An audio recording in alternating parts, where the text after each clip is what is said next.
Hello everyone, it's back again. Yeah, if anyone was watching the last video, just a bit of an update.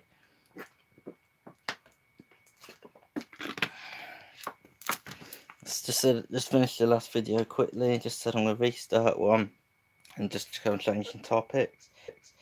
I'm doing one about train spotting, how I go about doing it and resources I use. It says I've got one person in currently, so let's see how many more we'll have in.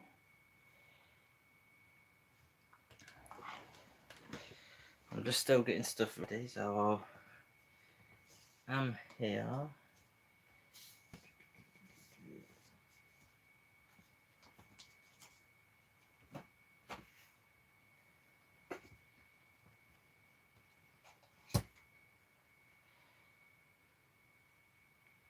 Thank you for who's joining in so far. So I've got one watcher, so if you want to say hello.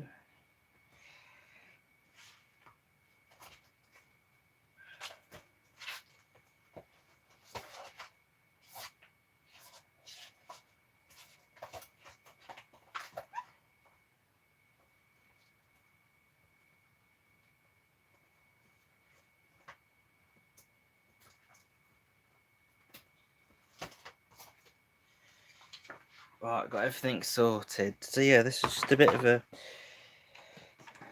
video I think some people might be interested in. I can go into more depth in some things if people would like to, but yeah, just quick videos just showing some train spotting videos I've done, because some of my audience in America.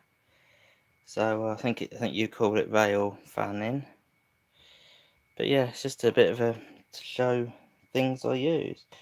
To record my videos, I use this mainly.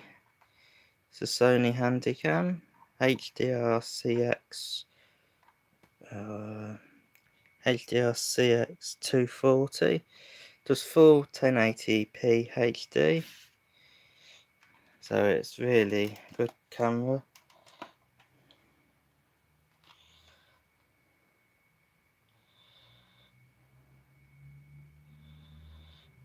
Good camera to use. The zoom on it is really good. Just get it started up. It'll tell me I haven't got a memory card in, because memory card's in the computer, but yeah. I don't know if that just shows through. So I was on full zoom. But the zoom on it is very steady. And going quite a long way, as you can tell.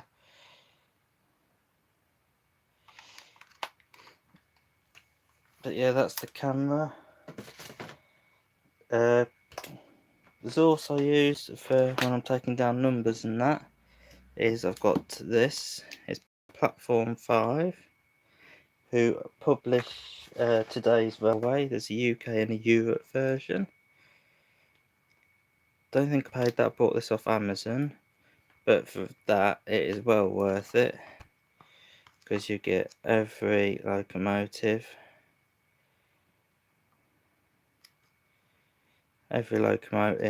Get some pictures of them. Class 37 and Colas, I really like them. Believe it or not, one of them passed through a few minutes after where I was train spotting the other day, but they went on a different line, so if I'd have gone a bit further up I'd have caught it. But yeah, I'll just for an example, class 66, here we are. Got the information about them. Built with General Motors EMD in Canada, and some were built in EMD Progress Rail, Indiana. Massive engine, it's a 2-stroke engine producing 3,200 horsepower at 904 RPM, so not a lot of revolutions per minute. Bit about them, their delivery dates, because there is quite a lot across in the UK now. The last one was for GBRF, which has been named Evening Star. and then just comes across the numbers, tell you what livery they are in, their numbers, and what depots they're assigned to, along with some names. So if we just find quickly, the last 66 was 66779, and that is Evening Star. May see some that have been renumbered, but they were purchased off DB Cargo, formerly EWS. But yeah, this is the book I use. Also, class 450s comes with them. It's got the 800s in it and the new 700s, Thames Link 700s. I'll just find if I can. It's got the Sprinters. Just find it's got the got trailer numbers, trailer car numbers as well. So it's a very handy book. Good size to just pop that in my bag whenever I go spotting. This by Ian Allen Publishing. It's the 3rd edition by Colin J. Marsden, who knows quite a bit about trains when you look at some of his books about locomotives. On the front, the class 68 and the class 450. Seen 2 of them now. Quite pleased to see. As now I've got 2 models of them, one in that livery and one in ScotRail. But this book is a good book if I'm want to know anything about a locomotive. Let's just show just to keep things quite simple. The class 66. These are also good. This is also a good book for any modelers, because as well as telling you about the locomotives, it comes up with pictures. They're all lettered, so you can match it up with what details are what, and also interior detail. But it also has, up until when this was written, that it comes with every livery, including some special liveries of the thing. Also includes DMUs, diesel multiple units, which is like your 158s, and it also includes electric multiple units. This only goes up to, it doesn't have the 700s or the 800s in, because they weren't being built then when this was done. I think it's also got some coaching stock as well. This was written in, the 3rd edition was published in 2014.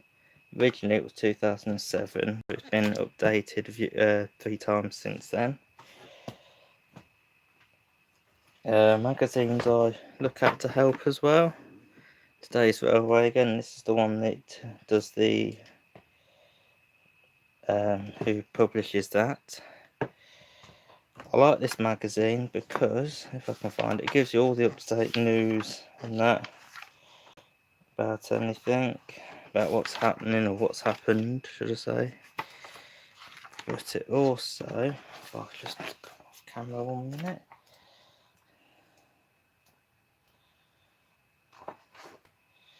Any stock changes, which quite a lot happened this month. It just shows you depot change, application changes, ones that have been decommissioned, livery changes.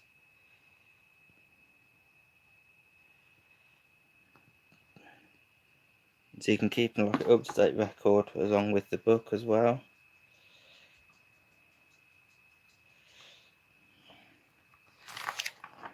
And then also, I believe it's this one. If not, it's another one. Thought this one had it in, but turns out I can't find it. Just grab another magazine.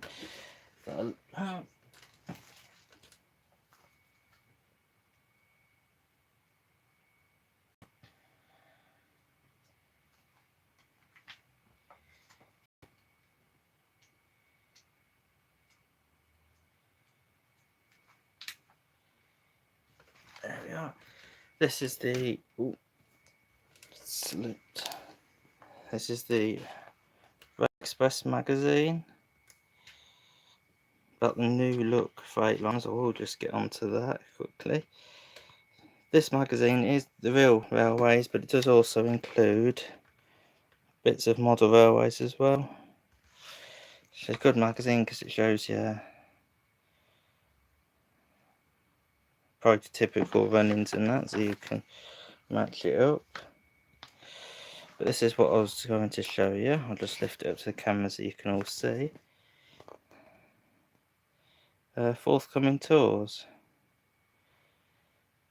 The one I went to see the other day was the Talisman on the 15th.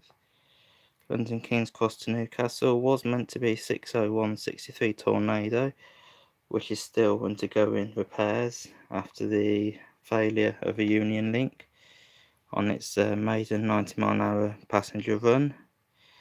So that's just being tested now at Nene Valley, where it's done the repairs.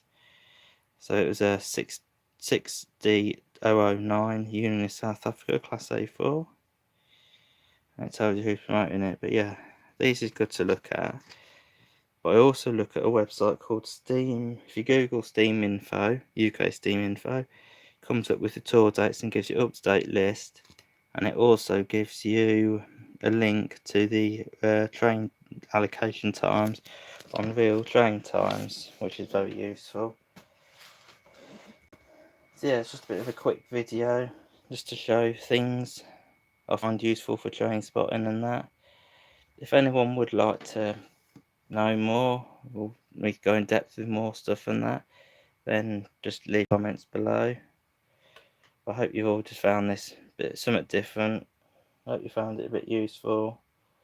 And yeah, if anyone wants to know any more, just like I said, leave a comment below, and I'll try and do what you'd like to see happen. But thank you all for watching, and I look forward to hearing from you soon. Thank you.